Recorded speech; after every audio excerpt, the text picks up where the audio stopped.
When we heard Call of Duty Black Ops was preparing to unveil its multiplayer, we didn't waste any time. Our destination, Treyarch. Our mission, the most detailed hands-on coverage inside Xbox can provide. So sit back, relax, and keep a sharp lookout.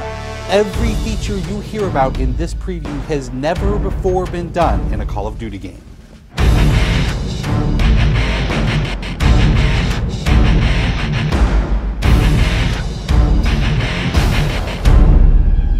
We begin where the multiplayer trailer for Black Ops left off, with theater mode.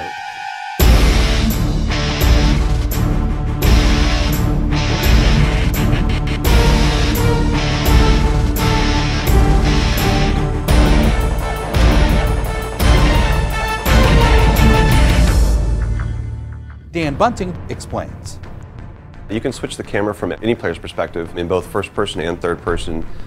You can detach the camera and go into free cam mode, which allows you to fly anywhere on the map, basically. It's really interesting when you pause the game and go into free cam, you just see all the particle effects just in their full glory, just frozen in time, and it makes some really awesome footage. We really want to give players the tools to be creative, make their own machinima, make their own highlight reels. Maybe they're really competitive clans that want to just capture the films from their matches and then go back and analyze what the other team did or whatever. Also brand new to Call of Duty is Black Ops' new currency system. We put the currency system into Black Ops multiplayer principally because we felt like it'd be a very interesting way to engage with all the unlocks that you've been getting. So one of the things that's really fun about currency is instead of being specifically told at a specific level what you're going to get, we're unlocking features by level, but then once the feature is unlocked, you can purchase any component of that feature with the currency directly. Of course, when you got a little currency jingling in your virtual pockets, nothing feels better than putting it on the line against your fellow players. Say hello, everyone, to Wager Matches. When we were developing the Wager Match game modes, we went through a whole bunch of ideas to find the 4 that we were going to use to ship inside the game. And really, if it wasn't people screaming in joy and frustration when they were sitting around the office playing, it wasn't good enough to be a Wager Match.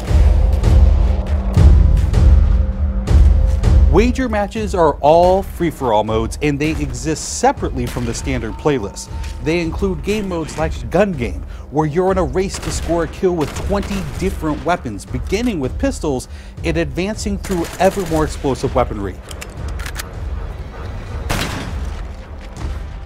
It's extremely rewarding for us as a design team to put something up there that people are reacting to really well and it's slightly different than what they get, and everyone loves the core game. And you have to be very careful when you're finessing the core mechanics of the game. But Wager Match just let us kind of get our creativity flowing and do some things that you're not normally used to, and then spin them up in unique ways and combine things in ways that you haven't seen before, that you never really thought of, and that wouldn't be appropriate for the core game, but are completely appropriate for Wager Matches.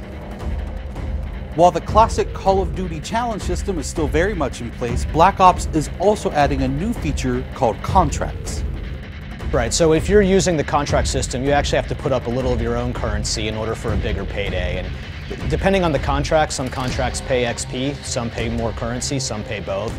But they're all time limited, and it's game time limited, so you have to go to work to accomplish that contract within the time period in order to get paid. It's different from the challenges, in so much that the challenges some players like to use very aggressively, and they map out their path through the challenge system in order to maximize their XP gains, in order to level faster. And then a whole nother set of players uses the challenges sort of passively. They're there, when you get them they feel good, but contracts gives you a way to directly engage with the content inside the game. It says, hey, I'm an SMG guy, I want SMG based contracts, I'm going to chase my contracts and I'm going to get paid. And that's fun. Another focus for Black Ops is player customization, including things like unlockable face paint, unique perk-specific character models, and a whole lot of weapon customization. We've been we stole the line from Full Metal Jacket, this is my weapon, this is my gun, and we're chanting that around the office as sort of our mantra for this feature. Originally it started with one of our designers he just made kind of an offhand comment one day where he said, you know, I really have a certain attachment to the weapon that's my favorite. I want to make that weapon mine, and that was all it took. So from there it was just, what are the things that are cool? It's like, put your clan tag on your gun, of course. And we've got, the emblem editor by itself is an element of creativity for players. And then the reticles, of course, so why not give people the option to select what kind of red dot they have. Maybe they don't like a dot, maybe they like a circle, maybe they like a triangle, maybe they like a standard crosshair, maybe they just want a line. And then there is combat training, which allows you to get comfortable with the trappings of multiplayer by competing in matches against AI-controlled opponents.